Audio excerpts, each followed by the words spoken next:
Welcome to Américans, the show where going south means things are getting better.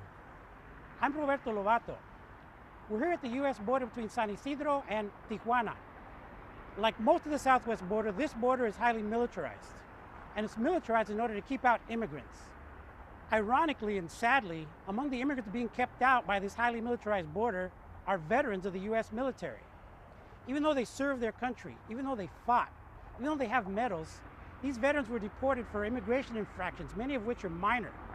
And as a result of this situation, these veterans find themselves in the fight of their lives, a fight to return to their families, and a fight to return to the country they called home.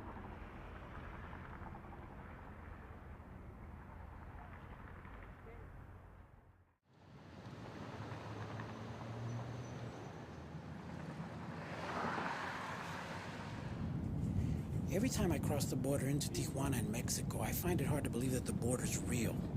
Even though it's a hard wall and a barbed wire fence, it seems like a fiction.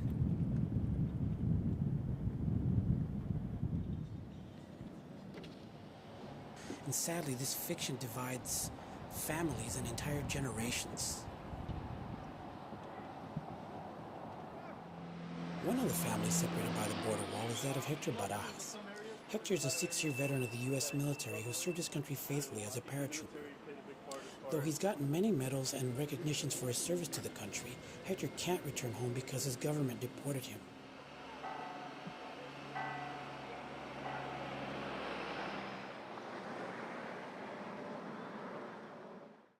And as a result, he finds himself behind what's known as the bunker. So, thanks for joining me, Hector. Thank you. Tell me, what is your fight? My name's Hector Barajas, and my fight is to go home to the United States, to the country that we're willing to defend for. Right now we have a deported veterans shelter for people that served in the military and got deported after their honorable service. How many veterans are we talking about? Right now I'm connected with 500 off the bat to 19 different countries, from the Vietnam War to Iraq and Afghanistan. But we're looking at thousands, anywhere from 30,000 to even more since 1996. And you saw your little girl yesterday. What's this like on your little girl?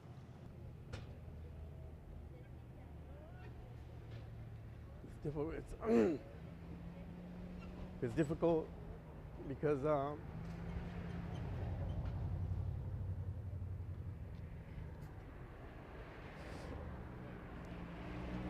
like we suffer because we're separated from our families, but the effect on the kids is I think more psychological and emotional, because every kid needs their child, and I need my child. I miss my daughter, so it's very tough on her and her mom.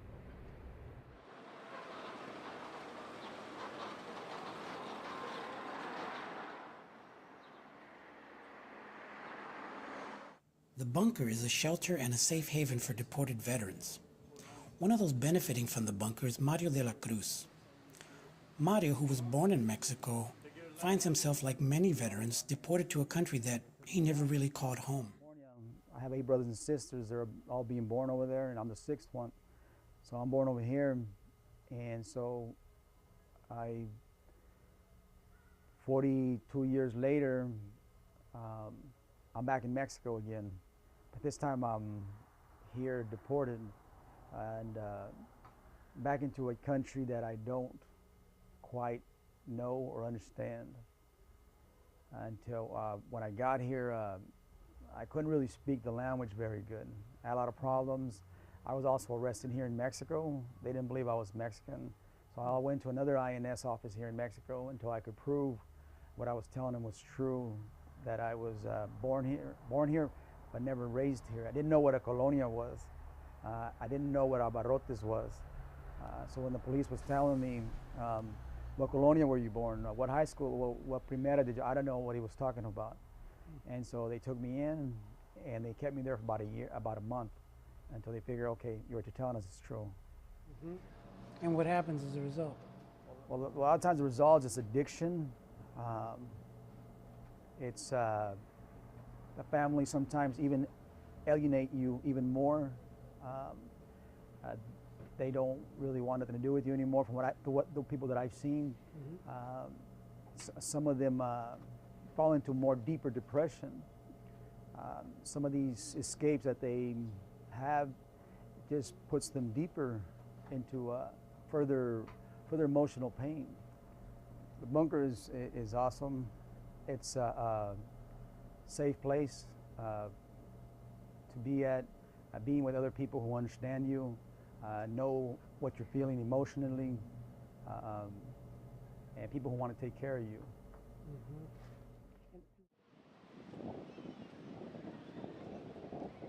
Dios tiene un ojo para ellos, that God is looking out for them. Jesus tells his disciples that no matter your condition, that God is looking out for you. And if that God will care for the birds of the air, will God not care for you? And this verse is, of course, the inspiration for a very famous gospel song. Hector, Mario, and other deported veterans aren't just resigning themselves to their situation. They're fighting back. They're doing so by going into the streets and reaching out and organizing across the entire United States to deliver one message to their government: bring us home now. One of the ways they're doing that is going to what's known as El Faro Church, a binational ceremony taking place every week at the U.S.-Mexico border.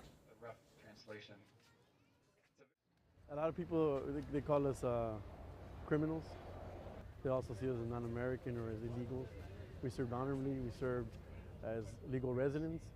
Most people don't know this, but by law, anybody can be drafted into combat if you're just 18 years of age. And that happened in World War I, World War II, and Korea and Vietnam.